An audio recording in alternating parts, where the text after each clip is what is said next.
মুসলমানের ছেলে মেয়েরা, তরুণেরা, বাপেরা, এ নবী পাকে প্রেমিকেরা দুদিনে বয়ায় পড়ে আখিরাতকে হারিয়ে ফেলবেন না। এ দুনিয়া আল্লাহ পাকের জন্য পরীক্ষা করে পাঠিয়েছে। এই দুনিয়া জমিনে যিনি পাঠিয়েছে তিনা দাসত্ব করতে হবে। এই দুনিয়া যা তা দাসত্ব করতে হবে।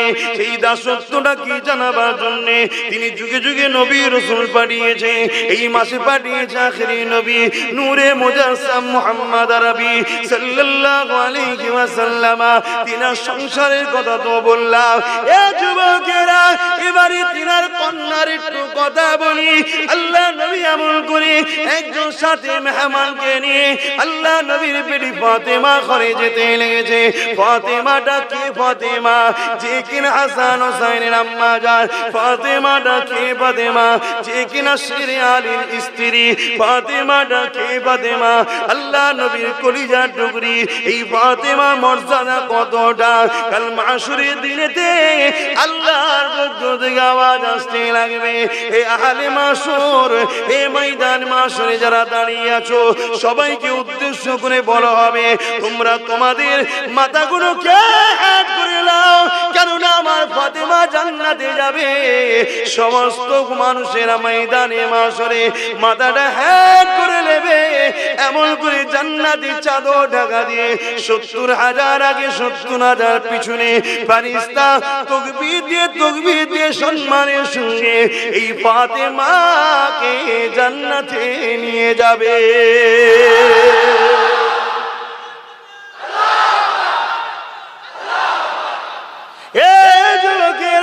এই ফাতেমা হুজুরের ঘরে একটু কথা বলি শোনে।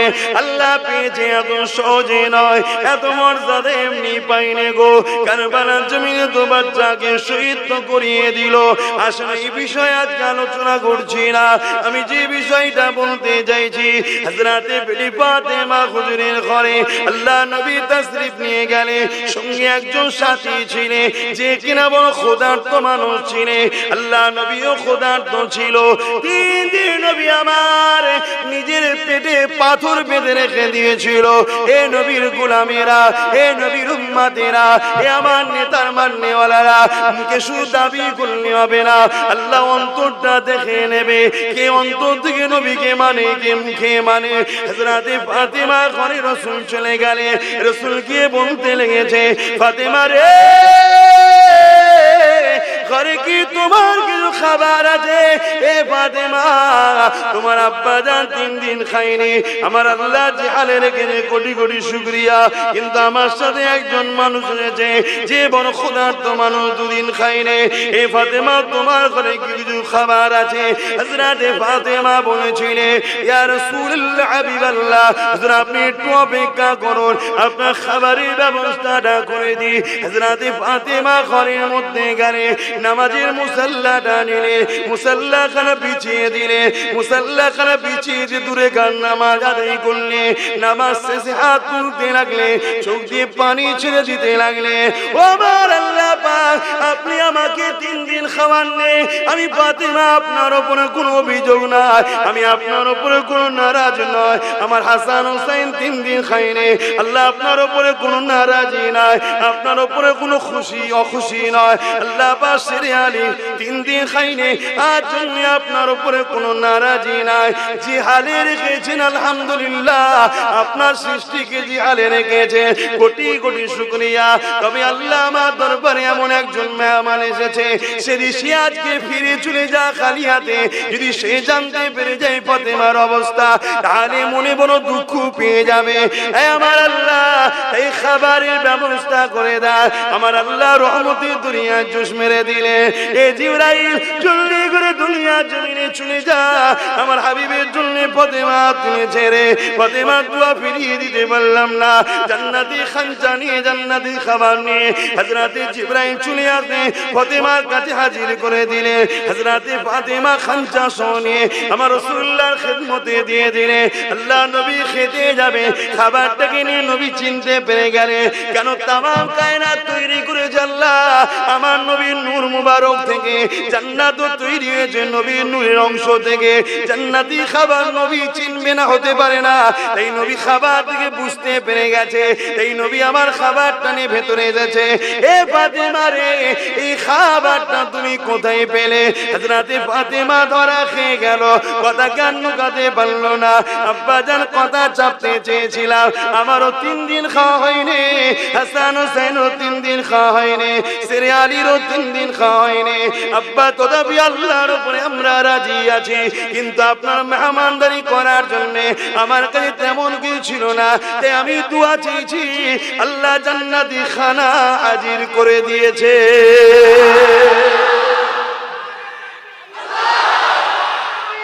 আল্লাহু আকবার। চিন্তা করো, দোনো জাহানের বাদশার ঘরের কন্যার অবস্থা দেখো।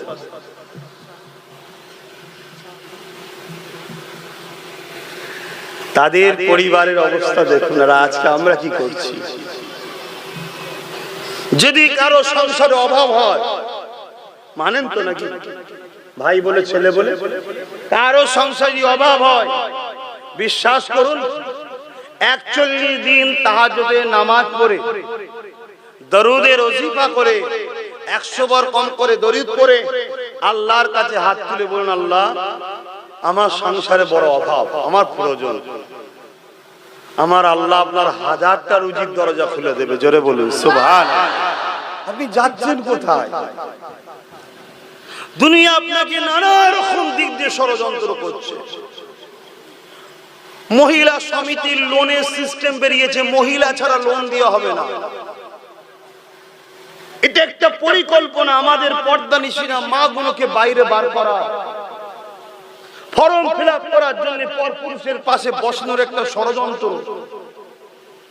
লোনের নামে এসি রুমে ডেকে নিয়ে পার্সোনাল কথা বলার একটা প্ল্যান। কেননা তারা জানে যে ইসলামের পুরুষদের দোয়া এখন কবুল যদি না হয়, মহিলাগুলোর দোয়া এখনো কবুল হবে। জোরে বলুন সুবহানাল্লাহ। তাই তারা জানে যে এদের সঙ্গে কখনো আমরা লড়াই পারিনি আর পারবো না। কেন এরা যখনই দোয়া করে আসমান থেকে আবাবিলের মতো এখনো পাখি আসবে, এখনো ফেরেশতা আসবে। জোরে বলুন সুবহানাল্লাহ। তাই এরা দুয়ার জায়গাটাকে বন্ধ করার জন্য আমাদের মা বেটিগুলোকেও বাইরে বার করছে বিভিন্ন দিক দিয়ে। তাই 10,000 15,000 টাকার জন্য, 1000 2000 টাকার জন্য আমার মা বোনেরা বেপরদা হবে। হালাল ইনকাম করা শরীয়তে জায়েজ, বেপরদা হবে। আল্লাহ আমাদেরকে সৎ বুদ্ধি দেন। আমার কথায় বেজার হচ্ছে? দরুদ শরীফ আল্লাহুম্মা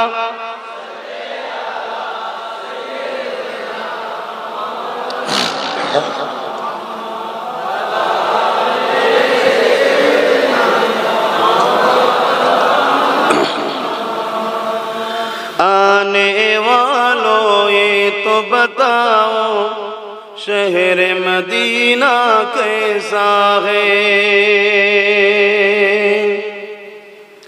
आने वालों ये तो बताओ शहर मदीना कैसा है। सर उनके कदमों में रख कर, सर उनके कदमों में रख कर झुक कर जीना कैसा है। आने वालों ये तो बताओ शहर मदीना कैसा है। अल्लाहुम्मा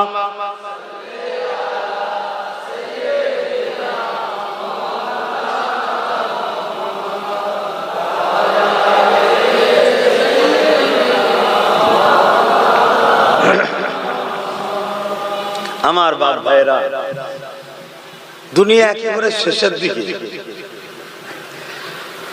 কিয়ামতের যে আলামত আমার রাসূল বলেছিলেন 70টা, তার মধ্যে 65টা ঘটে গেছে। একেবারে দুনিয়া শেষের দিকে বাপ, সব কথা বলতে পারছি না। আমার রাসূলও কিছু কথা আম সমাজে বলার নিষেধ করেছে। এতটুকু বলছি, দুনিয়ার বেশি দিন নাই। এই সামান্য আর কটা দিনের জন্য ঈমানকে হারিয়ে ফেলবেন না। আমার তো বড় ভয় হয় রাসূল পাক সাল্লাল্লাহু আলাইহি ওয়াসাল্লামের ওই কথাগুলো শুনে, যে মসজিদ ভর্তি লোক থাকবে, ঈমানদার কেউ থাকবে না। আল্লাহ আমাদেরকে হেফাজত করে, বলুন আমিন। ঈমান প্রেমের নাম। আল্লাহ রসুলকে রসুল বলে চিনে, আদবের সঙ্গে ভালোবেসে, জানের থেকেও বেশি ভালোবেসে মেনে নেবার নাম হলো ঈমান। জোরে বলুন সুবহানাল্লাহ। আর এইটা যখনই কেউ করবে, তখনই তার মধ্যে আমানতু বিল্লাহি ওয়া মালাইকাতিহি ওয়া কুতুবিহি ওয়া রাসূলিহি ওয়াল ইয়াউমিল আখিরি ওয়াল কদরি খাইরিহি ওয়া শাররিহি মিনাল্লাহি তাআলা আল বাস বাদাল মাউত সব চলে যাবে। কারণ আমি যাকে ভালোবাসি তার কথা তো মানবো নাকি? আমি যাকে ভালোবাসি তার কথা তো বিশ্বাস করবো। তা রাসূলকে রাসূল বলে চিনে, জানের থেকে বেশি ভালোবেসে, আদবের সাথে মেনে নিবার নাম কি? জোরে বলুন ঈমান। ঈমান যদি না থাকে জান্নাত যাওয়া হবে না। দাঁড়িয়ে আছে, ঈমান নেই। কেন? দাঁড়িটা কিন্তু ঈমান নয়, দাঁড়িটা হলো ঈমানের মধ্যে। রাসূলের মুখে ছিল, রাসূল ডেকেছিলেন ভালোবাসি তিনাকে, তাই আমরাও ডেকেছি। কথা বুঝা? কিন্তু ঈমান ওটা না, ঈমান এর মধ্যে হলো দাঁড়ি। ঈমান নেই নামাজ আছে, নাজাত পাবে। ঈমান নেই রোজা আছে, ঈমান নেই হজ আছে, পাবে। আজকে বহু দিক দিয়ে আমাদেরকে ধ্বংস করার প্ল্যান করছে। সমাজে একটা কথা শোনা যাচ্ছে, কি জানো? ধর্ম যার যার, উৎসব সবার। এর মধ্যে বেঈমানি কুফরি কথা, এই কথাকে বিশ্বাস করলে ঈমান চলে যাবে। কথা বুঝে আসছে বাপ? এটা একটা পলিসি, বেঈমান বানাবা। কিন্তু হ্যাঁ, এটাও আমি বলে যাই, এই জায়গায় কোন ধর্মের ধর্মীয় কাজে বাধা দিবার অধিকার আপনার নাই। কারণ এটা গণতান্ত্রিক দেশ, সবার দেশ, সবার ধর্ম তার কাছে প্রিয়, ঠিক না বেটি? কিন্তু সবথেকে বড় গুনাহে আযীম হলো শিরকি করা, তাই তো নাকি? তাহলে সেই জায়গায় কোনোভাবে ধর্মকে কেন্দ্র করেই উৎসব, অতএব সেই জায়গায় আমার রাসূল পাক সাল্লাল্লাহু আলাইহি ওয়াসাল্লামকে খোদ আবু জেহেল তার দলের লোকেরা বলেছিল, মুহাম্মদ এক কাজ করো, এক বছর তুমিরা সবাই মিলে আমার ধর্ম পালন করো, এক বছর আমরা তোমার উৎসব ধর্ম পালন করব, তোমাদের সাথে যাব, সবকিছু করব। শুনছেন? তখনই আল্লাহ আয়াত নাযিল করে দিলেন, সূরা কাফিরুন, কুল ইয়া আইয়ুহাল কাফিরুন, হে অবিশ্বাসী সম্প্রদায়, লা আ'বুদু মা তা'বুদুন, তো আমি যার ইবাদত করি তোমরা তার ইবাদত করো না। ওয়ালা আনা আ'বুদু মা আবাদতুম, আর তোমরা যার ইবাদত করো আমি তার ইবাদত করি না। বারবার বলার পরে বলছেন লাকুম দীনুকুম ওয়ালিয়া দীন, অর্থাৎ তোমার ধর্মকর্ম তোমার কাছে, আমার ধর্মকর্ম আমার কাছে। তার মানে তোমারটাই আমি যাচ্ছি না, তোমাকে আমারটা আসতে আসতে। কথা বুঝে আসছে না? নাই, তুমি তোমার টালে থাকো, আমি আমার টালে থাকি, কিন্তু এক বছর তুমি করবে, এক বছর আমি করবে, এটা হয় না। এটা পরিকল্পনা, আমাদেরকে ধ্বংস করার একটা প্ল্যান। তাই আমি আমার বিশ্বাসী কওমের মানুষকে বলবো, এগুলোকে বোঝার চেষ্টা করুন। ঠিক এই কথাটা কারো খারাপ লাগলো তো আমার কিছু করার নেই, কারণ আমি তো কথা বলবো আল্লাহর জন্য, আমি তো কথা বলবো রাসূলের জন্য। আহা, কতটা কষ্ট আপনাদের মহল্লায়। আমার রাসূল কত কষ্ট করেছে, তার জীবন ইতিহাস পড়ুন। আল্লাহ নবী যখন 1000 বছর আগে দুনিয়া জমিনে বারো রবিউল আউয়াল সুম্মা সাদেকে সময় তাশরীফ আনলে, আল্লাহ নবী দুনিয়া জমিনে এসে দেখলেন এই পৃথিবীর জমিনে মানুষেরা এক আল্লাহকে ভুলে গিয়ে নিজেরা নিজেদের কাল্পনিক বিশ্বাসী হয়ে নিজেরা নিজেদের হাতে তৈরি 360টা নকল খোদা তৈরি করেছে। এক একজনের এক একটা নাম দিয়েছে, লাত উজ্জা নাম দিয়েছে। এ নওজওয়ানেরা, আল্লাহ নবী দেখতে দেখতে লাগলে এই দুনিয়ার মানুষেরা নিজেদের মাগুলোকে হত্যা করতে লেগেছে, নিজেদের মেয়েগুলোকে জেন্ত পুঁতে দিতে লেগেছে। নারী মানে ভোগের জিনিস করে দিয়েছে, নারীদের কোনো সম্মান মর্যাদা ছিল না। তাদের ধারণা হলো মেয়ে ছেলে জন্ম নিয়েছে শুধুমাত্র পুরুষরা ভোগ করবে বলে, এইভাবে অত্যাচার করতে লেগেছিল। আজ থেকে 1,000 কিছু কম বেশি আগে আল্লাহ নবী দুনিয়ার জমিনে তাশরীফ এনে দেখতে লাগলে দুনিয়ার জমিনের মানুষেরা তারা এমন করে গরিব দিগকে গলাতে শিকল বেঁধে দিয়ে বাজারে নিয়ে যে বিক্রি করতে লাগলো। ধনী লোকের ঘরের লোকেরা আসতো, ওই বাজার থেকে গরিবের ছেলেদেরকে কিনে নিয়ে যেত, তাদের উপরে পেটের আঘাত করতো, তাদেরকে ঘরে নিয়ে যে জীব জন্তুর মতো ব্যবহার করতো। গরিবের ঘরের মেয়েগুলোকে বাজার থেকে কিনে নিয়ে যে তাদের শারীরিক নির্যাতন তৈরি করতো। তাদের গর্ভ থেকে সন্তান হতো, সন্তান যদি পুরুষ হতো ওই সন্তানটাকে নিয়ে ওই মহিলাটাকে হত্যা করে দিত। আর সন্তান যদি কন্যা হতো ওই মহিলাকে হত্যা করে দিত, ওই বাচ্চাটাকে হত্যা করে দিত। এ যুবকেরা, এই দুনিয়া জমিনে নবী আমার বাবার মা হারা নবী এই পৃথিবীর বুক থেকে নারীদের মর্যাদাকে দিয়েছে, অন্যায়কে বন্ধ করেছে, দাসত্ববোধ বন্ধ করে দিয়েছে, এক আল্লাহকে চিনিয়েছে, শিরক থেকে মানুষকে টেনে এনেছে, দাসত্ব শিকল ভেঙে দিয়ে গরিবদের ঘরে মুক্তি দিয়েছে। আল্লাহ নবী জানিয়ে দিয়ে তোমার ঘরে যে কাজ করবে, তোমার যে লেবারি করবে, তার খায়ের খাম শুকোবার আগে তার পারিশ্রমিকটা দিয়ে দাও। আল্লাহ নবী জানিয়ে দিয়েছে নারীগুলোকে জেন্ত পুঁতে দিও না। নারী হলো দয়া, নারী হলো সম্মান। যে সময় নারীর কোনো মর্যাদা ছিল না, আল্লাহ নবীর কাছে একজন এসে জিজ্ঞাসা করলো, ইয়া রাসূলুল্লাহ হাবিবাল্লাহ, নারীর মর্যাদা কত, আমার উপরে কার হক বেশি? আল্লাহ নবী বললেন তোমার মায়ের, তারপরে কার তোমার মায়ের, তারপরে কার তোমার মায়ের, তারপরে কার তোমার বাপের। এ দুনিয়ার মানুষেরা যেখানে নারীর মর্যাদা ছিল না, আল্লাহ নবী সেখানে নারীকে 3 গুণ মর্যাদা দিয়ে দিয়েছে। এত সহজে হয়নি বাপ। সেই নবীর উম্মত দাবি করব, আবার সেই অন্যায়গুলো শুরু করবো আমরা? কিচ্ছু করার নেই বাপ। যদি বদমাইশি করো, জুলুম করো, অত্যাচার করো, আমার আল্লাহর কোনো যায় আসে না।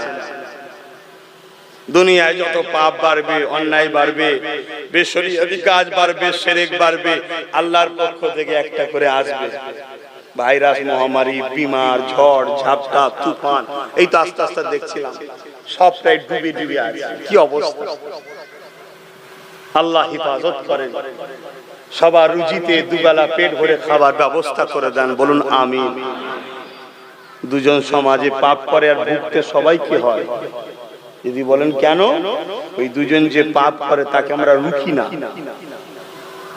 এবার রুকার বিষয় ইসলাম 3 ধরনের রাস্তা দেখিয়েছে। ক্ষমতা আছে হাত দিয়ে, ক্ষমতা নাই মুখ দিয়ে, তাও নাই কমসে কম অন্তর থেকে ঘৃণা করো। ঘৃণাও থাকা দরকার তো।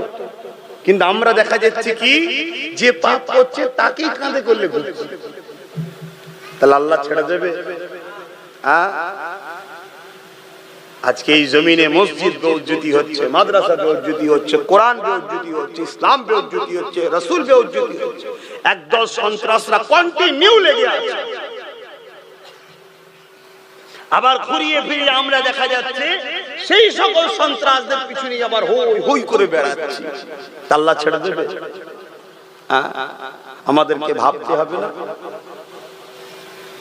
কি করে আমার মসজিদের ইজ্জত আবরু বাঁচবে, কোরআনের ইজ্জত আবরু বাঁচবে, রাসূলের ইজ্জত আবরু বাঁচবে। জানি আমার নবীকে কেউ গালি দিলে আমার রাসূলের কি যায় আসে না, কোরআনকে কেউ অপমান করলে কোরআনের কি যায় আসে না। কেন লাউহে মাহফুজে যে রক্ষিত আছে ওই কোরআনটা, এটা ছাপা, ওটাই কিয়ামতের দিন সাজানো হবে। ওই কোরআনের, দুনিয়ার এই কোরআনকে যে প্রেম করবে একই কথা, সে কিয়ামতের দিন তার শাফাআত করে জান্নাতে নিয়ে যাবে। জোরে বলুন সুবহানাল্লাহ। কিন্তু একদল দুপায়ে পশুরা দিনকে দিন অপমান অপদস্থ করে যাচ্ছে, কিন্তু কোরআন কোনদিন কাউকে আঘাত করতে, অপমান করতে কিন্তু শিক্ষা আমাদেরকে দেয়নি। ঠিক না? ঠিক। বড় আফসোস। আসুন, আমরা নিজেরাও তো কোরআনকে অপমান করছি, আমরাও তো কোরআনকে অপমান করছি। যে ঘরে কোরআন আছে আমরা সেই ঘরে গান বাজনা থেকে শুরু করে বেশরিয়াতি থেকে শুরু করে সবটাই তো করছি আজকাল। ভুল বলছি? বন্ধ করো। এরপরও যদি মনে হয় আব্বাস সিদ্দিকী তোমার কথা নেই চলেগা তো কচু পোড়া হোক আব্বাস সিদ্দিকী, কিচ্ছু হবে না, আমার বয়ে গেছে। তোমার যদি দাওয়াত না করো আমার অসুবিধা আছে? 10 মাস তো লকডাউনেই কেটে গেল, খাওয়া হয়েছে না হয় না আব্বাস সিদ্দিকী? শুকিয়েছিলাম না ইট চেঁচড়েছিলাম? আল্লাহ ভালোই খাওয়াচ্ছিল, অসুবিধা, আরো ভালো খাওয়া ছিল। তখন তো ঘরে বসছিলাম, প্রায় ধরতে গেলে সব ভাইয়েরা মিলে আর মিলে আশপাশে সব গ্রামের লোকে দোকানলে প্রায় তামার হাড়ি চাপানো হতো, বিরিয়ানি হবে আজকে। ঘরে বসে আছি, টেনশন নেই, পেট খারাপ হলেও অসুবিধা নেই। আর জলসা থাকলে হাজার টেনশন, পেট ঠিক রাখতে হবে। এই কথা বলতে বলতে সমস্যা হবে, তো কথা বলবো কোথায়? তখন বলো দেখেছিস কত গিলা গিলিয়েছে হুজুরটা। আল্লাহ রেজেকের মালিক, জলসা কিন্তু আমার রেজেক না, এটা ওসিলা। এতগুলো লোক বসে আছো, কেউ চাষ করে, কেউ কাপড়ের ব্যবসা করে, বিভিন্ন কাজ করো। অনেক ছেলে তো এলাকার আবার বাইরে বাইরে থাকে, এই জন্য কি সব ছেলেরা ভালোবাসে আমাকে, বাইরে বাইরে থাকে, জলসা করে বলে সব এসছে। তো সব তো কাজ কারবার করে চলছে আল্লাহ কারে, আমারও চালাতে পারেন আল্লাহ। এটা হচ্ছে মাধ্যম, একজনকে একটা ওসিলাই আল্লাহ দিচ্ছে, কিন্তু রেজেক হলো আল্লাহ। আল্লাহকে ধরো, আল্লাহকে মহব্বত করো, ভালোবাসো, পিয়ার করো। কটাই নামাজ হবে, আজান হবে কটাই? একটু বলি নাকি 4:30 পর্যন্ত হোক, অসুবিধা কি আছে? অক থাকবে, অক থাকবে না, তখন অক কমজোর হয়ে যাবে, নামাজটা পড়তে হবে না। শোনো, হবে কি হবে না, কবুল হবে কি না হবে, অত আমার মাথায় ঢুকিয়ে লাভ নেই। রুকু দেবো, মাথা হ্যাট করবো। আল্লাহ তোমাকে সেজদা করেছি, তোমার রুকু দিয়েছে, হয়েছে কি হয় না আমি জানি না, ওটা তোমার দয়ার উপর নির্ভর, তাই তো নাকি? দয়া করে নিলে হবে না? আল্লাহ কারো মুখাপেক্ষী নয়, আল্লাহুস সামাদ, আল্লাহ কারো মুখাপেক্ষী নয়। কথা বুঝে আসছে? তবে হ্যাঁ, আল্লাহ পাক কিন্তু একমাত্র তিনার হাবিবকে ভালোবাসেন, জোরে বলেন সুবহানাল্লাহ। আর হাবিবের খাতিরে, হাবিবকে যারা ভালোবাসে তাদেরকেও আল্লাহ ভালোবাসে, জোরে বলেন সুবহানাল্লাহ। আমি বলিনি, আল্লাহ খোদ নিজে বলেছেন। কি মাকাম দিয়েছে আমার নবীকে, সেই নবী কত কষ্ট করেছে জানেন না এই হককে প্রচার করতে গিয়ে। আল্লাহ নবী মক্কা জমিনে এসে দাওয়াত দিতে লেগেছে, এ মক্কা মানুষেরা আল্লাহকে মেনে নাও, আনা মুহাম্মাদুর রাসূলুল্লাহ, আমাকে নবী বলে মেনে নাও। এ দুনিয়ার মানুষেরা, ইসলামের জোর জবরদস্তি চলে না। আল্লাহ আমাকে পাঠিয়েছে তোমাদের জন্য মেসেঞ্জার করে খবর দিতে, আমি তোমাদেরকে খবর দিয়ে দিলাম। এই জমিন আসমান কায়নাতের একমাত্র মালিক, লিল্লাহি মা ফিস সামাওয়াতি ওয়া মা ফিল আরদ, একমাত্র মালিক আল্লাহ। লাম ইয়ালিদ ওয়া লাম ইউলাদ, তিনার কোনো বাপ মা নেই, তিনার কেউ জন্ম দেয়নি, তিনার কোনো স্ত্রী ছেলে পুলে নাই। ওয়া লাম ইয়াকুল্লাহু কুফুয়ান আহাদ, তিনি এক অদ্বিতীয়, তিনার সমকক্ষ সমতুল্য কেউ না। এ দুনিয়ার মানুষেরা, তোমরা যে নিজেদের কাল্পনিক বিশ্বাস করে 360টা নকল খোদা তৈরি করেছে, কোনো তোমাদের মন গড়া, কারণ আল্লাহকে কেউ দেখে না, তার কোনো ফটো ছবি কিছুই নাই। তাই তোমরা যেগুলো তৈরি করেছে, কোনো ভুল ধারণা তোমাদের, এইগুলোকে তোমরা উপাসনা করো না, তোমরা সেই আল্লাহর উপাসনা করো যার ইশারাতে সূর্য ওঠে, চাঁদ ডোবে, চাঁদ উঠে সূর্য ডোবে, যার ইশারাতে বিশাল সাগরে তুফান হয়, যার ইশারাতে জমিন হয়েছে, আসমান হয়েছে, যার ইশারাতে মায়ের গর্ভে সন্তান হয়, যার ইশারাতে রাত হয়, দিন হয়, ঝড় হয়, তুফান হয়। এ দুনিয়ার মানুষেরা, তিনি যুগে যুগে নবী রাসূল পাঠিয়েছে, ঈসাকে পাঠিয়েছে, মুসাকে পাঠিয়েছে, ইব্রাহিমকে পাঠিয়েছে, দাউদকে পাঠিয়েছে, ইব্রাহিম খলিলকে পাঠিয়েছে, ইসাকে পাঠিয়েছে, ইসমাইলকে পাঠিয়েছে, আমি আব্দুল্লাহর বেটা মুহাম্মদকে তোমাদের জন্য পাঠিয়েছে। কিয়ামত পর্যন্ত আমার নেতৃত্ব তোমাদেরকে মানতে হবে। তোমরা চলে আসো আমার দিকে, আমার কথাটা মেনে নাও। মক্কা সেই সময়ে যারা নকল খোদার উপাসনা করত, বড় বড় পাথর নিয়ে আমার নবীকে মেরেছে। আমার নবী রক্তাক্ত খরচে বসে বসে কাঁদে। আমার আল্লাহ বলতে লেগেছে, হাবিব মনে দুঃখ ব্যথা নিও না গো, তুমি আমার কথা বলতে গিয়ে মার খেয়েছো, তুমি আমার কথাই মানুষকে শোনাতে গিয়ে মার খেয়েছো।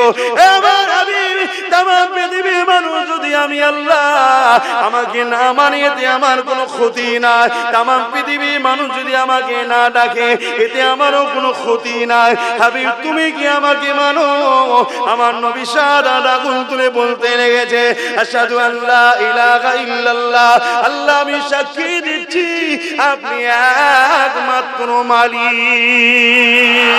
আমার আল্লাহ জানিয়ে দিলেন, আমার হাবিবের তামাম পৃথিবীর মানুষ যদি আপনাকে না মানে এতে আপনারও কোনো ক্ষতি হবে না। দুনিয়া যদি আপনাকে গালিও দেয় এতে আপনার কিছু ক্ষতি হবে না। আমার হাবিব রে, আমি আল্লাহ মালিক সাক্ষী দিয়ে দিলাম তুমি মুহাম্মদ রাসূলুল্লাহ।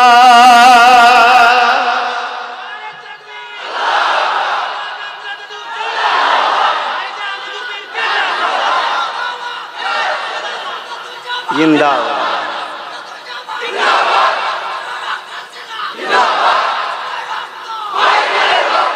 এতে এতে দুনিয়ায় কি আমার রসুলকে মানলো, কি আল্লাহকে মানলো, আল্লাহরও কোনো অসুবিধা নেই, রসুলের কোনো অসুবিধা নেই। কিন্তু আমি যাকে ভালোবাসি তার উপরে আঘাত দিলে আমার তো কষ্ট হবে, তাই তো নাকি গো? তাই কিছু দুপায়ে পশু যুগ যুগ ধরে ঘুরিয়ে ফিরিয়ে আমার রসুলকে অ্যাটাক করা, কোরআনকে অ্যাটাক করা, মসজিদকে অ্যাটাক করা, মাদ্রাসাকে অ্যাটাক করা, ইসলামকে অ্যাটাক করা, করছে না করে না? হ্যাঁ, অথচ কেউ পারবে? কোন মুসলমান নবী প্রেমিক মুসলিম দাবি করলে হয় না। লোক মনে করে মুখে দাঁড়িয়ে থাকলেই মুসলমান, রবীন্দ্রনাথ ঠাকুর থাকলে তো ডবল মুসলমান হয়ে যেত। তাহলে লোক মনে করে বড় গলি জামা পরলে হয়তো মুসলমান, মাথায় টুপি থাকলেই মুসলমান না। ইমানদার মুমিন মুসলমানের কথা বলছি, যে নবীকে ভালোবাসে, একটা কেউ নবীর প্রেমিক বলতে পারবে? কোন ধর্মস্থানে একটা ছোট্ট ঢিল মারতে পারবে? জোরে বলো। রাতের অন্ধকারে মারতে পারবে? কারো ধর্মগ্রন্থকে কেউ খারাপ কমেন্ট করতে পারবে? চিৎকার দিয়ে বলো, পারবে? হ্যাঁ কি না? কেন পারবে না? কি জন্য পারবে না? রাতের অন্ধকারে কোন ধর্মের স্থানে একটা ঢিলও মারতে পারবে না। কেন? একটাই কারণ, মদিনাওয়ালা আমার প্রেমিক আমায় বারণ করেছে। জোরে বলুন সুবহান। আমার প্রেমিককে যারা গালি দেয় তাদেরকে জানিয়ে দিই, জবান সামলে কথা বলো। কেন? আমার মুহাম্মদ শুধু আব্বাসের নয়, আমার মুহাম্মদ তামাম মখলুকাতের সরদার। জোরে বলুন সুবহান। তুমি যাকে গালি দাও, কটূক্তি করো, সে তোমারও নেতা।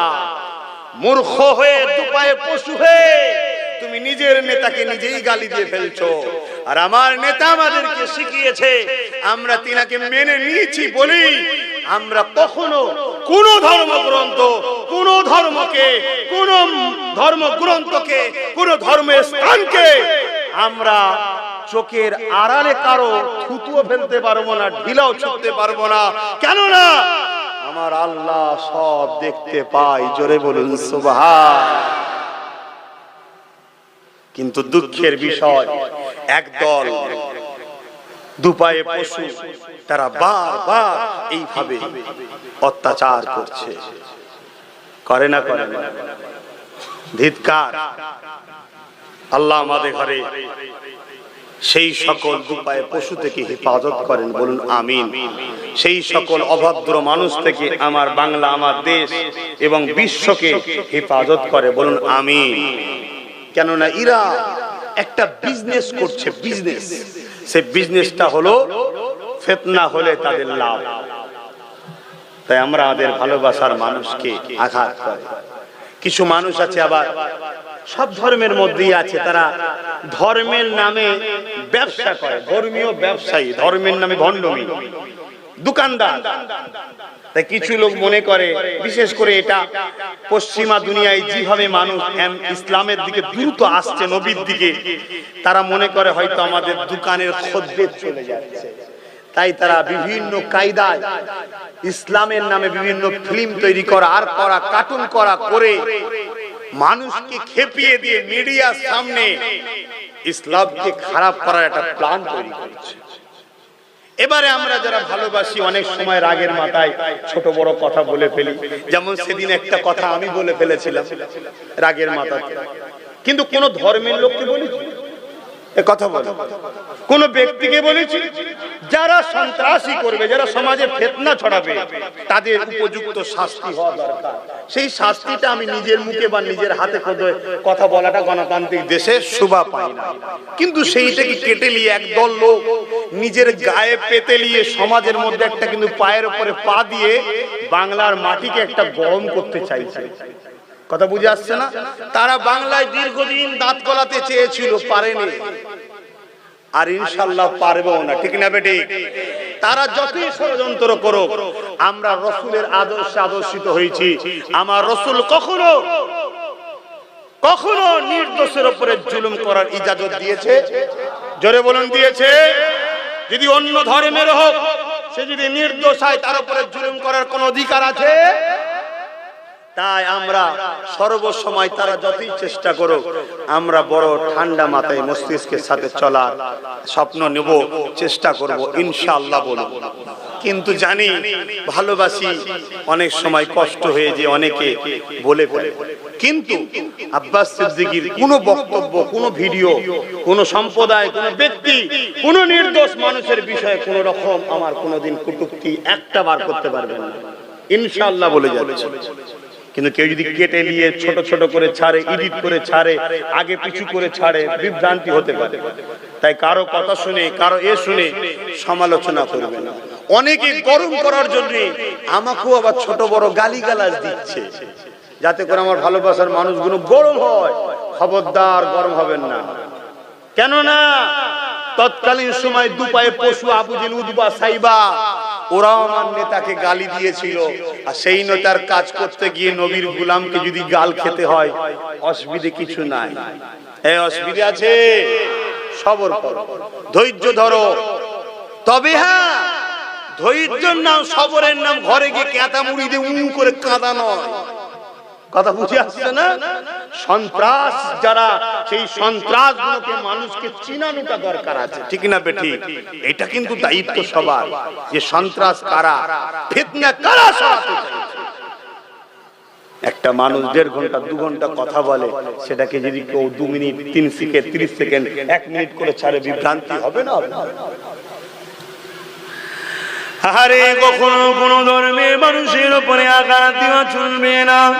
এই বিষয়ে একটা কথা বলে যায়, কেন প্রথমে আয়াতটা বলেছিলাম, ওমা আরসালনাকা ইল্লা রাহমাতাল লিল আলামিন। আমার নবী হলেন তামাম আলমের জন্য দয়া, রহমত।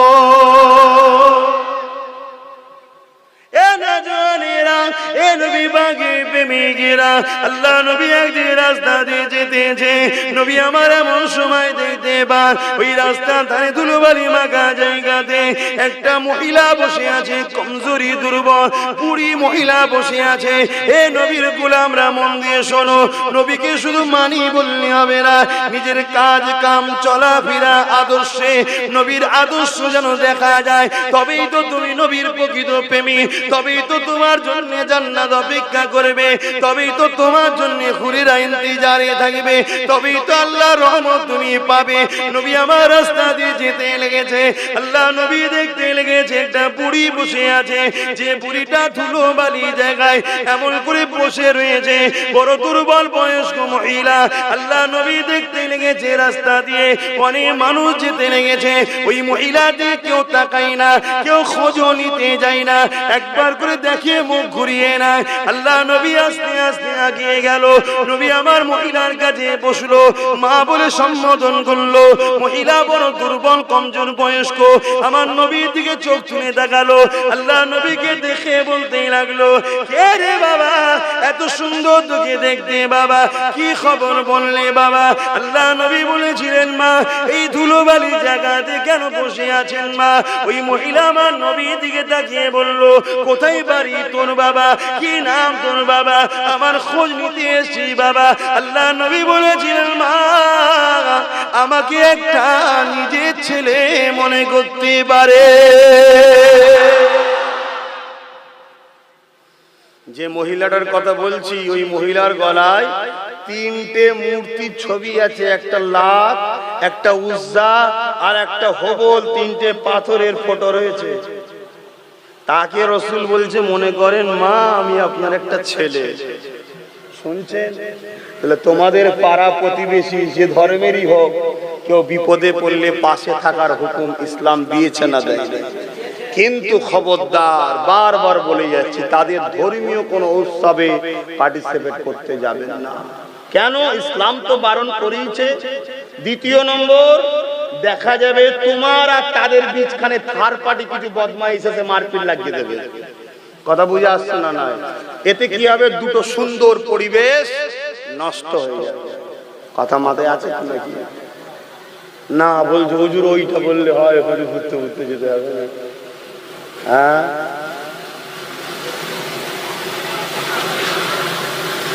কি গো ঘুম পেয়ে গেছে? আমি ভুল আজ করছি? তোমরা তো আল্লাহ কেন অনেক অস শুনেছ, শুনে শুনে শুনে শুনে বড় বড় ভাইজি হয়ে গেছে। আর সময় নেই, কে আড়াল করছে আবার? যাক, আল্লাহ কখনো সময় দেয়, আবার হবে, নামাজের ব্যাপার আছে। হে নবী সালাম,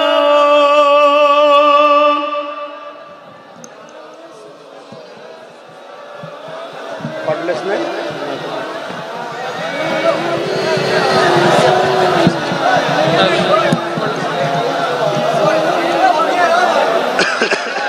হ্যাঁ, পিছিয়ে যাও, পিছিয়ে যাও। ও সালাম বড়, তুমি বসবে কি করবে? পিছিয়ে যাও, যাও। সভ্যতাই সবকিছু। প্রত্যেকে কি হলো? চলছে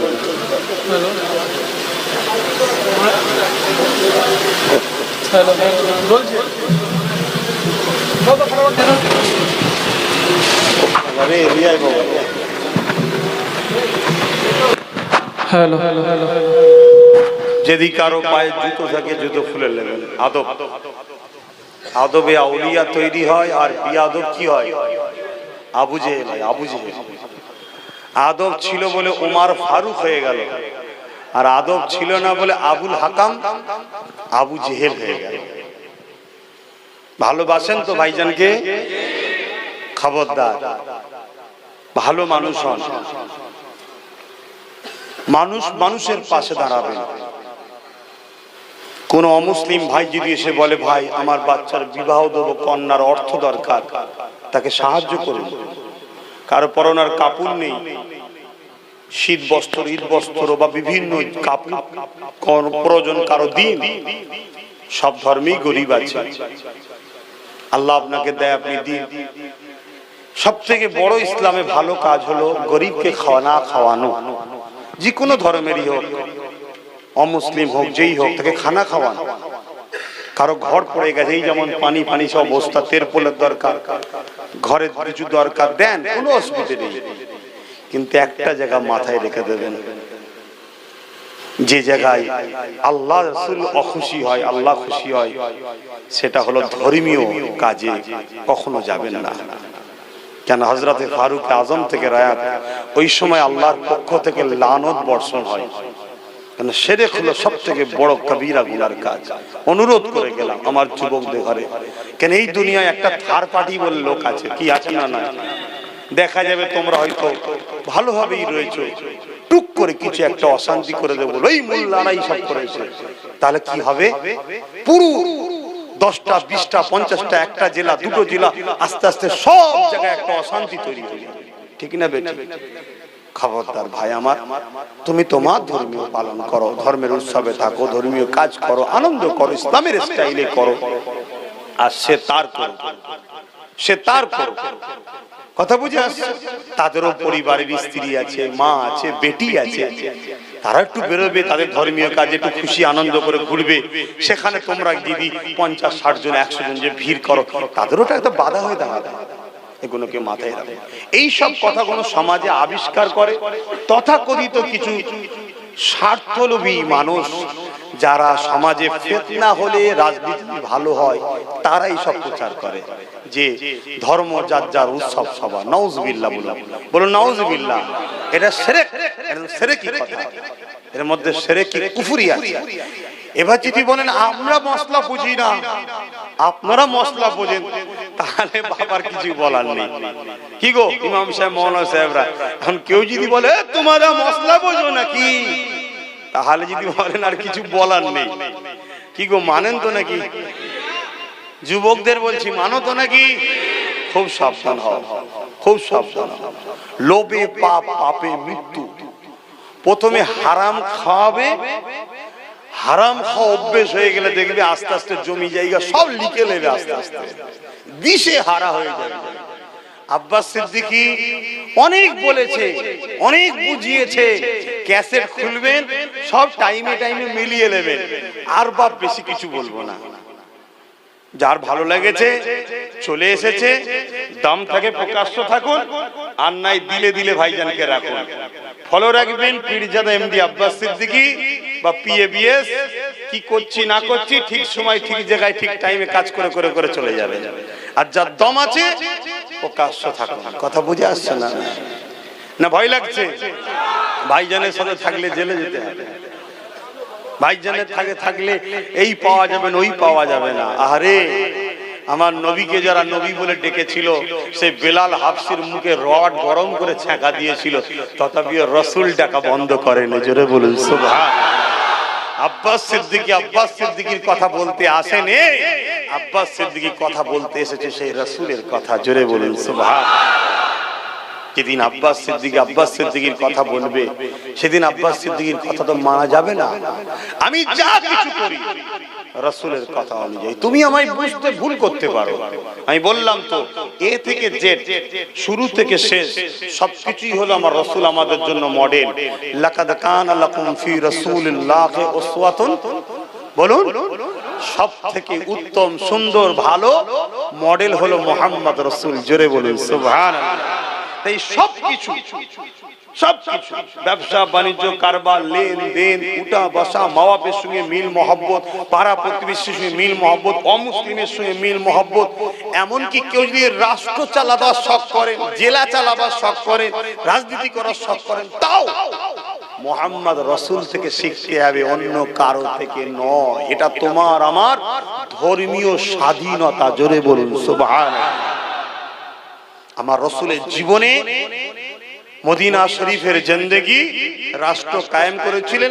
একটা কোনো কাজ কারো ক্ষমতা নেই যে বলতে পারবে যে এইটা রাসূল ভুল করেছিল। 10টা বছর রাসূল রাষ্ট্র চালিয়েছিলেন। 10টা বছরে একটা নারী ধর্ষিত হয়নি, একটা চুরি হয়নি, একটা লোক ভুকা মরেনি, একটা লোকের উপরে বেইনসাফি হয়নি। এটাই হলো মুস্তাফার কৃতিত্ব। জোরে বলুন সুবহানাল্লাহ।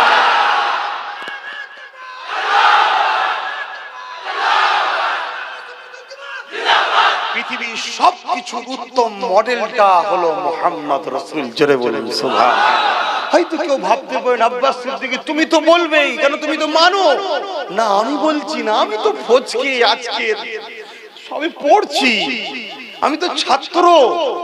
যারা আমার রাসূলকে রিসার্চ করেছে 30 বছর 40 বছর ধরে, কোন মুসলিম ঘরের সন্তান নয়, অমুসলিম ঘরের সন্তান, ইহুদি ঘরের সন্তান, খ্রিস্টান ঘরের সন্তান, গায়র ইসলাম ঘরের সন্তান, তারাও রিসার্চ করে বলে দিয়েছে মুহাম্মাদি হলো একমাত্র উত্তম মডেল। জোরে বলুন সুবহানাল্লাহ। তার কোনো কাজে ক্ষতি নয়, সবটাই নিখুঁত। তার কোনো কাজে ক্ষতি নাই, সবটাতেই লাভ। তার কোনো কাজ অবাস্তব নয়, সবটাই বাস্তব। তার কোনো কাজ বিজ্ঞান ছাড়া নয়, সবটাই বিজ্ঞান সম্মত। অর্থাৎ বিজ্ঞান তো নবীকে নিয়েই। জোরে বলুন সুবহানাল্লাহ। কেউ বিশ্বাস করুক চাই না করুক, যারা রাসূলকে ভালোবাসেন তারা তো বিশ্বাস করে। আপনি আপনার বিশ্বাস হলে থাকুন না। যে যার নেতাকে তুলে আছে, যার যেটা বিশ্বাস, যার যেটা নেটা, না যেটা সে তারটা নিয়ে আছে না নাই?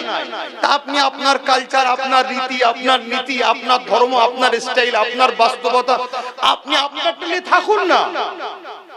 আপনারটা ভালো নয়, এর থেকে ধার করছেন, ওর থেকে ধার করছেন, ওর থেকে ধার করছেন কেন?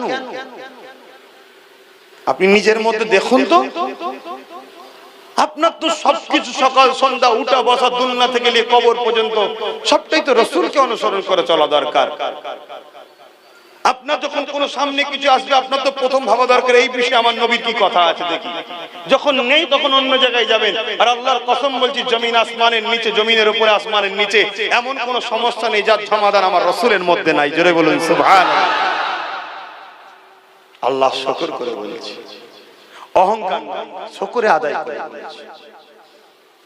যার যেটা ভালো লাগছে সে তার ভালোবাসার মানুষকে থাকুক। কারো ভালোবাসার উপর আঘাত দিলে সে আমার ভালোবাসার উপর আঘাত দেবে, কিন্তু আমার প্রেমিকটা, আমার নেতাটা এত নিখুঁত, আমি ভালোবাসার মানুষদের ঘরে বা আপনাদের ঘরে শোনাবার, প্রচার করার স্বাধীনতা আমার আছে না? না। কিন্তু এই স্বাধীনতাও হরণ করা হচ্ছে, এই স্বাধীনতাও হরণ করা হচ্ছে। ঠিক আছে, ইনশাআল্লাহ কেউ যদি ভুল করে তা বলে আমরা ভুল করব তা নয়। আমরা অবশ্যই আমাদের রাস্তায় চলতেই থাকবো, ডায়ে বায়ে পিছনে কোনো দিকে তাকাবার সময় আমাদের নাই। কারণ হাতি যখন ঢোকে অনেকে অনেক কিছু বলে, অনেক কিছু করে, ও ওর স্টাইলে হেলে দুলি আর করে, ও ওর মিজাজে আছে, ঠিক না বেটি? হ্যাঁ, মুস্তাফার গোলাম আমরা, আমরা আমাদের স্টাইলে থাকবো, আমরা আমাদের স্টাইলে চলবো। লোক আমাদের ঘরে আনকালচার বলতে পারে, গিয়া বলতে পারে, এই মডেল নয়রা, এই কঠোরীরা, হ্যাঁ যা খুশি বলকে যা, কেন আমার নজরে তুই একটু পাগল, ঠিক না বেটি? আমি আমার স্টাইলে থাকবো, ঠিক না বেটি গো? পারবে না যুবকরা? হ্যাঁ, তবে আবার বলছি, আমার রাসূল বলেছেন, সংখ্যালঘু যারা আমার উম্মতরা, তোমাদের কাছে যদি কোনো সংখ্যালঘু থাকে তাদের উপর যদি তোমরা জুলুম করো, কিয়ামতের দিনে আমি রাসূল কিন্তু তাদের পক্ষে দাঁড়িয়ে তোমাদের বিরুদ্ধে নালিশ করব। কোন গ্রামে 100টা ঘর আছে, 30টা অমুসলিম আর 70টা মুসলমান, ওই 30টা হলো সংখ্যালঘু। ওদের উপরে যদি 70টা মুসলমান কোন রকম জুলুম করেন, কিয়ামতের দিন কিন্তু নবীকে পাশে পাবেন না। শুনছেন? কিন্তু ওদের কাজ কাম সবকিছুতে আপনাদের সহযোগিতা করতে হবে, ভালোবাসতে হবে, ওদেরকে পিয়ার করতে হবে, ওদের সুখে দুঃখে সাথ দিতে হবে, ওদের কোনো না অসুবিধে হয়। কিন্তু একটা জায়গায় মাথা রাখবেন, ধর্মীয় ব্যাপারে কোনো বাধাও দেবো না আর জড়িয়েও থাকবো না। মনে রাখবেন, ইয়া নবী সালাম,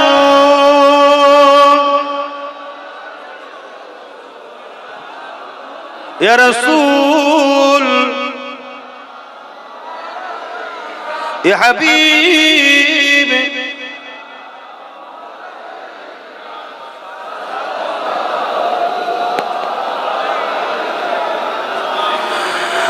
আপ সুলতানে মদিনা, মাহবুবে ও সকিনা, নূর সে মামু और सीना, मुस्क से बहता आपसीना,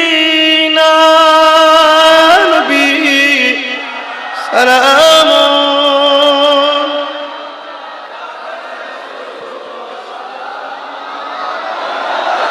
या रसूल,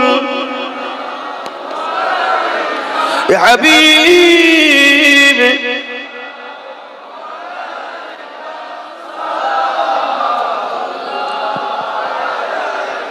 আমার বাপ ভাইরা একটু দাঁড়িয়েই দোয়া করে দিচ্ছি, কেন এক্ষুনি নামাজ পড়তে যেতে হবে। মসজিদ কোথায়? আমি যেটা দেখলাম, আচ্ছা আচ্ছা, যাক, আমি যেটা দেখলাম ওখানে পড়ে চলে যাব, আমাকে ভিড়ে জড়ালে হবে। আপনারা প্রত্যেকে নামাজ পড়বেন, মসজিদে জায়গা না হয় একবারে নয় দুবার হলেও নামাজ পড়বেন। প্রত্যেকটা বাপ ভাইকে বলে যাচ্ছি, মা বোনদের বলে নামাজ কাজা করবেন না। রুকু সেজদা দিলে কে খুশি হয়, আর না দিলে কে খুশি হয়? শয়তান।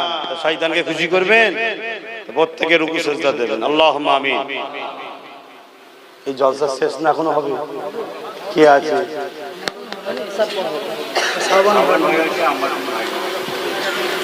আমার ভাইরা, ও আলহামদুলিল্লাহ, এই জলসা এখনো হবে, ইশার পরে আবার সবাই আসবেন। আল্লাহুম্মা আমিন।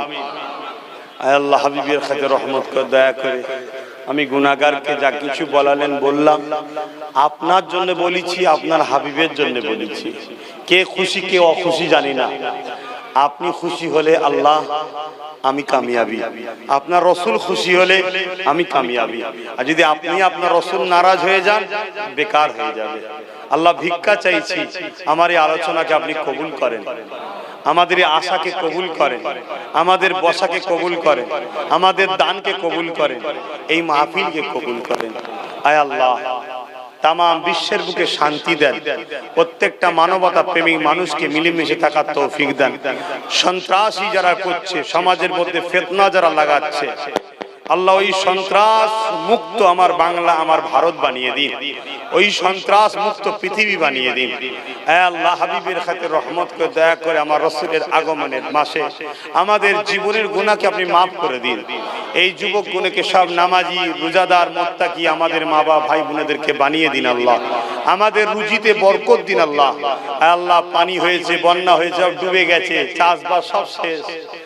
খোদা, রুজির ব্যবস্থা করে দেন আল্লাহ, অভাব যেন না হয়। দুবেলা খাবার জন্য কারো দ্বারে হাত পাতাবেন না আল্লাহ। আল্লাহ, আমারও রেজেকে আপনি বরকত দেবেন আল্লাহ। রেজেকের মালিক আপনি আল্লাহ, আমার ক্ষমতা নেই, একটা দানাকে জোগাড় করা সব আপনি দেন আল্লাহ। আয় আল্লাহ, জাতি ধর্ম বর্ণ নির্বিশেষে আমার এই বিশাল ভারতকে বিদেশি শক্তি থেকে হেফাজত করুন। আমার এই ভারতকে আল্লাহ সর্বদিক দিয়ে উন্নয়নের শিখরে পৌঁছে দিন আল্লাহ। আমার ভারতকে যারা ক্ষতি করতে চাইছে, সমাজের মধ্যে বিভাজনের আগুন লাগাতে চাইছে, ওই সকল দুপায়ে পশু সন্ত্রাসগুলোর থেকে আমার ভারতকে হেফাজত করেন, আমার বাংলাকে হেফাজত করেন। আমার বাংলার মানুষের রুজিতে বরকত দিন আল্লাহ। বিশেষ করে আমার কওমের মানুষকে সুখে শান্তিতে ইসলামের উপরে রাখেন, মানুষের মরণ নসিব করেন। নামাজের সময় হয়ে গেছে আল্লাহ, প্রত্যেকের মনের নেক আশাকে কবুল করেন আল্লাহ। এই জলসা এখনো হবে, ফুরফুরা শরীফ থেকে আমার দুই ভাই আসবেন আল্লাহ, তাদেরকেও দিন ইসলাম হক কথা বলার তৌফিক দেবেন আল্লাহ। আমাকেও যতদিন জবান খোলাবেন হক কথা বলাবেন আল্লাহ। আমার খাস করে আমার ছোট ভাইকে আল্লাহ আপনি কবুল করে নিন আল্লাহ, তাকে ওই দিকে আরো শক্তিশালী করুন আল্লাহ, আরো বড় করুন আল্লাহ। গরিবদের স্বার্থে, অসহায়ের স্বার্থে তাকে ঢাল হিসাবে কবুল করুন আল্লাহ। হ্যাঁ আল্লাহ, এই কওমের হয়ে বলার কেউ নেই আল্লাহ। আর পাশে পাশে অনেক অধর্মী বেধর্মী মানুষদের, অনেক গরিব মানুষ, তাদের হয়েও কেউ বলার নেই আল্লাহ। আমার ভাইকে সমস্ত অসহায় মানুষদের হয়ে বলার মতো ক্ষমতা দিন আল্লাহ, তাকে আরো বড় কামিয়াবি দেবেন আল্লাহ। হাবিবের খাতে রহমত করে দয়া করে তার রাস্তার কাঁটাকে আপনি পরিষ্কার করে দেবেন, তার দুশ্মনকে তার বন্ধু করে দেবেন আল্লাহ। এই জলসা কমিটিকে কবুল করুন আল্লাহ। সব ছেলেরা বাইরে বাইরে থাকে, বড় কষ্ট করে ইনকাম করে মা বাপ ছেড়ে দিয়ে, তাদের মেহনতের পয়সায় মাহফিল আল্লাহ। এই গ্রামবাসী এবং সেই জলসা কমিটি উভয়ের দানকে কবুল করুন। এই গ্রামে প্রতিটা বাড়িতে শান্তি দিন। এটা মাদানীপুর, হাজী মোস্তফা মাদানী হুজুরের জেলা আল্লাহ। এই জেলাতে আপনি রহমত দিন আল্লাহ, হাবিবের কাছে রহমত দিন আল্লাহ। যারা আল্লাহ অশান্তির আগুন লাগাতে চাইছে, তাদের হাত থেকে আমাদের পরিবেশকে শান্ত রাখবেন আল্লাহ। ইবাদত, নামাজ, রোজা, হজ, যাকাত আমার ধর্ম আমাকে পালন করার মতো তৌফিক দেবেন আল্লাহ। আমিন আমিন। বারহাক লা ইলাহা ইল্লাল্লাহু মুহাম্মাদুর রাসূলুল্লাহ সাল্লাল্লাহু আলাইহি ওয়াসাল্লাম। কেউ মুসাফার হাত বাড়াবেন না, কাদা হয়ে আছে, আপনারা ঠেলাঠেলি করলে আমার গায়ে কাদা লেগে যাবে। আমি টোটোতে উঠবো, সামনে মসজিদে মনে হয় সেবার নামাজ পড়লাম, তো ওইখানে নামাজ